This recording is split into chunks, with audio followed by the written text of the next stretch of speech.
Hey there, work at home moms. Thanks for joining us over at the Mom Desk Club. Today is season 1, episode 6 of our balancing act, finding ways to balance motherhood and a work at home career. So today, in today's episode, I'm really interested to kind of dive into this. I'm more interested, I think, to get your feedback on this because this is not something that I'm really strong in. So I'm really interested to get your feedback on it. But for this episode, we're going to discuss tools and apps that help improve work at home moms' productivity. So like I said, I'm really interested to find out what you have to say and what tools and apps work for you as you manage your productivity as a work at home mom. But in the meantime, I've got a couple things that I can share with you based off of my own experience and also just based off of some generic searching around and finding what has worked for other people. So let's go ahead and dive in and see if we can find some nuggets to help us along the way. So I'm going to start off with a couple of the apps that I have utilized the most over the last couple months. Now, like I said, I actually really struggle to include apps and tools into my lifestyle. One, because I quite frankly just forget about them. Forget they exist. I don't really think about it. One that I use probably the most would be Asana.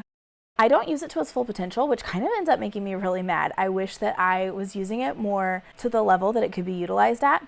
But it does help me kind of keep certain tasks in order, keep a plan in place. It gives me a place to dump all my ideas. And I think as I get more familiar with it and find new ways to utilize it, I'm going to use it more for time management so I can put in deadlines and reminders. And I'd really like to get more comfortable with figuring out how to use the template form of it so that I can just duplicate the same kind of task over and over and over. Like I said, I still don't use it as well as I should, and I only mostly use it from my computer. I have the app on my phone, but I don't find that I use it on my phone that often. Maybe this would be a good time to pause and discuss phones for a minute. My struggle with using apps is that I open my phone to use said app and then I get really distracted. So I'm sure you can relate, but you open up your phone because you're like, oh, I'm going to check my to-do list. I'm going to check my app. And then next thing you know, you're on Facebook and you're like, how did I get over here? So that is my struggle with using apps, is that I tend to get really distracted utilizing it for things that I'm not even supposed to be using it for. So that is where I struggle with apps. That being said, they're still helpful. Another tool that segues into this is called Stay Focused.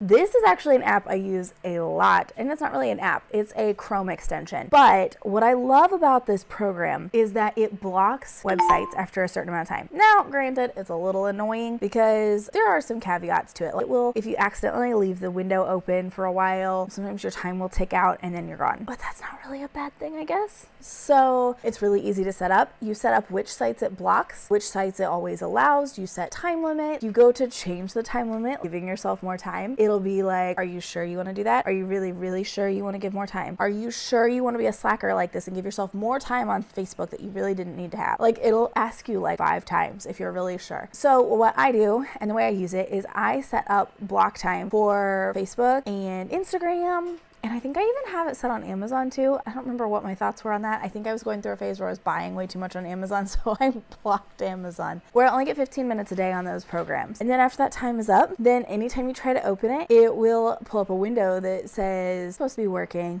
and it'll link to a bunch of productivity and time-saving books and blog articles. It's honestly kind of hilarious. But I find that tool to be really helpful because otherwise I get stuck in this like scroll loop where I sit there on Facebook and I'm scrolling and I'm doing stuff I'm not supposed to be doing time-wise. Like, it's not benefiting me any bit to sit there and scroll on Facebook. So I really like the fact that I can block websites. Also, you can allow sites. So I can block facebook.com, but I can allow, I think it's business.facebook.com, so that I can still get into the back end of Facebook with my business in the creator studio and all that kind of stuff. So I can still make posts, I can still respond to comments, business related comments, that kind of stuff, but I'm not going to get stuck on that news feed where you get stuck in a scroll loop. Another app that I use and have used in the past is Trello.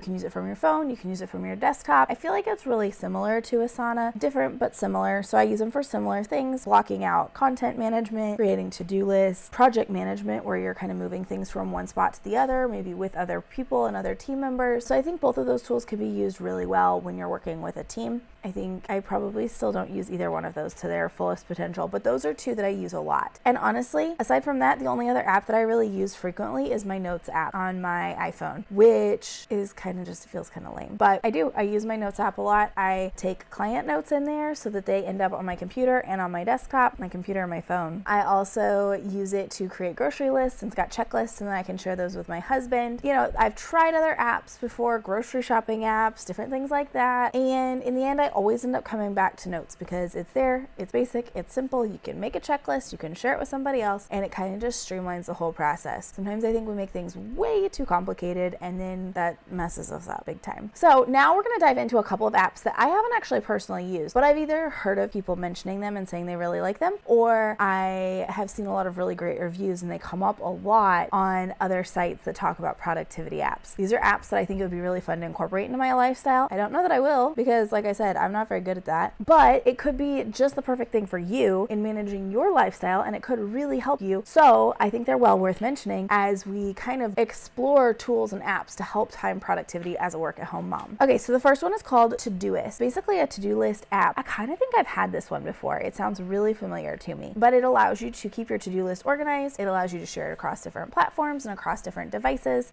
And so if you're looking for a to-do list app, I think Todoist would probably be a really fun one for you to try. Test it out, see what you think, see if it's any fun, see if it works with your lifestyle, those kinds of things. Like I said, I don't think I've tried it, or at least I don't remember trying it, but it sounds like it could be really interesting, especially because I think that's one of the things that I really struggle with is keeping my to-do list organized. I tend to keep it all up in my head, and that's not helpful for anybody. So like one of the biggest things that I struggle with as a work-at-home mom is keeping my work tasks and my home tasks balanced and then arranging them accordingly so that everything gets done. So then I tend to do things based off of visual. Oh, look, I need to clean off my bar today. It's getting really messy. Or, oh yeah, I need to run this type of laundry today. Whereas I think if I had a list, an ongoing list where I'm constantly moving things down to the bottom that maybe aren't a priority, just need to happen at some point when I have time, versus this is a priority, it has to happen today, being able to readjust things, I think that would be really helpful. So maybe Todoist would be the one. So another app that I've seen mentioned a lot is called Toggle. This is a time tracking app that helps you manage both your personal and your professional time spending. Honestly, this one would be super scary. Not that scary anymore because I have time limits set on any of those like really tricky apps, the ones that you get stuck on. I put time limits on them. This has nothing to do with Toggle, but it's an aside. We'll throw it in. One of the things that I do for my phone, because I've got the program on my desktop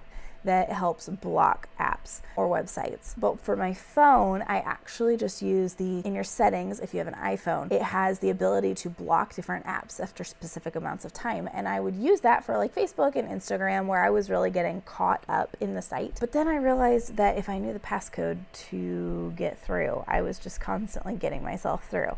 So what I ended up doing was I ended up having my husband set his own passcode for that feature. And so when I've used up my time for Facebook and I've used up my time for Instagram, I'm done. There's no extra time. There's no extra way to get in unless my husband's home and I'm like, hey, honey, I really need to get in here really quick. I need to do something. Can you please type in the code? Sure, it's a bit of a hassle, but the reason I like it is because then I can't get into the app on my own. Otherwise, I will. I'll get in and I'll self-sabotage. So that's another little hot tip for phones. But going back to Toggle, this can help track your productivity and see how you are utilizing your time on your devices. And I think that could be really helpful because sometimes you might realize that you're spending way more time doing something than you meant to do. And honestly, it's really good to know when you're doing that. Knowledge gives you the ability to then make good decisions. So if you realize that you're spending 3 hours in your email and maybe you don't want to be spending 3 hours in your email responding to people, that could give you the knowledge to know, okay, should I set up autoresponders so that if these certain words trigger, then it responds with this? Maybe I need to look into hiring a virtual assistant who can go through my emails and respond to all of these basic customer service type emails that I don't need to be responding to. Maybe it's taking way too long to get all this stuff done. Or maybe it's not so exciting. Maybe it's not so productive. Maybe you're realizing that you're wasting a ton of time on Pinterest or on Facebook or on Instagram, and you need to really crack down on those apps and those websites and find a way to not spend so much time. Find a way to force self-control on yourself. So I think that could be really helpful for many work-at-home moms as they're trying to juggle this personal and professional lifestyle and figure out what works best for them. So here's a really fun app. It's called Forest. It's very focus driven. So you set a time for how much you want to spend working on a task. So let's say if you're needing to tackle something for work, maybe responding to emails or writing a blog or making posts on Facebook or running payroll or working through your QuickBooks accounts or whatever it is that you're needing to get done. Maybe you find that you get really distracted because you don't enjoy doing that particular item. This app sets a timer, and if you exit the app, or let's say when you're in the app doing the task, you've got a tree that is growing. And then if you exit the app and go do something else, then the tree starts dying and withering. So it's kind of, it takes something that needs to be done, focus, and turns it into a bit of a game. And maybe you can kind of trick your mind into staying on task even when you don't really want to, because otherwise you're gonna let your tree die. So Forest could be a really fun app depending on your level of focus. Sometimes I find focus to be really difficult, and that app might actually end up breaking my heart because sometimes I can't help it. There are just a lot of distractions as a work-at-home mom. And just this morning I was teasing my kids because it felt like I was answering at least 50 questions within a 1-minute period. Why are you making coffee? Can I make your coffee? Where do I find the scissors? Can I cut this? Oh, but I can't cut my hair, right? You know, like there was like 100 questions all coming in at the same time. And obviously they only save those questions for when you're trying to sit down and focus. So depending on your lifestyle as a work-at-home mom, that app may or may not be helpful for you, but it's worth checking out if you think it could be helpful. So this is another app very similar to Toggle and very similar to Stay Focused, like I mentioned earlier, and it's called Rescue Time. It is another time tracking app that figures out how you're using your time, where you're wasting your time, and how you can make more improvements. So if you're looking for an app like that, check it out. See if it works. See which one works better for you. See which ones you're drawn to, because I know a lot of times you will end up, you know, maybe being more inclined towards one or the other. I would say Stay Focused is specifically just for your desktop. I don't believe they have an app for your phone. So that would make that one a little bit different, where you would use that one on your desktop and maybe the other ones you would use on your phone. But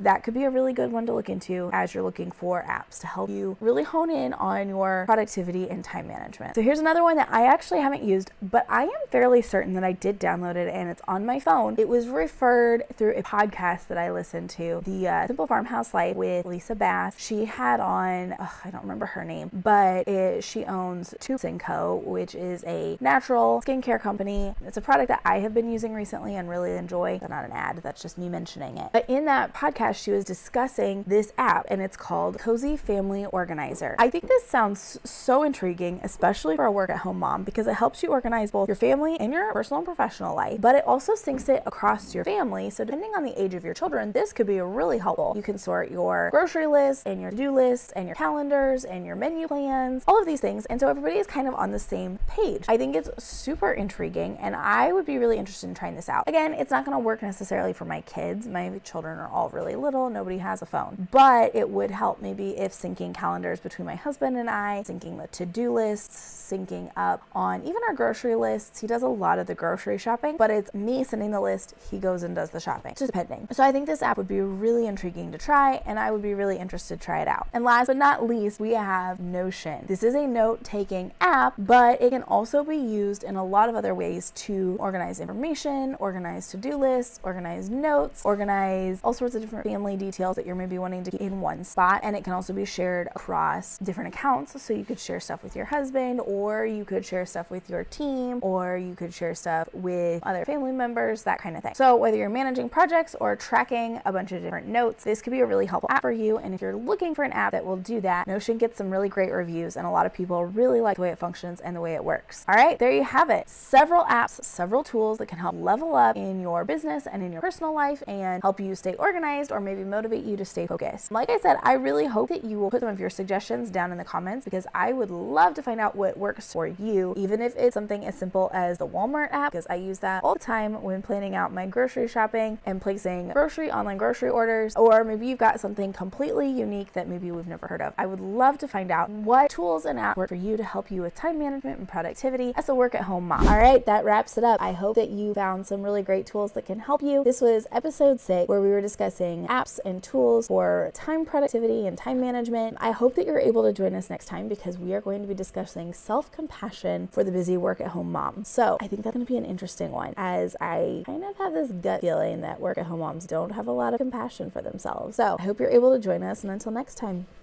bye.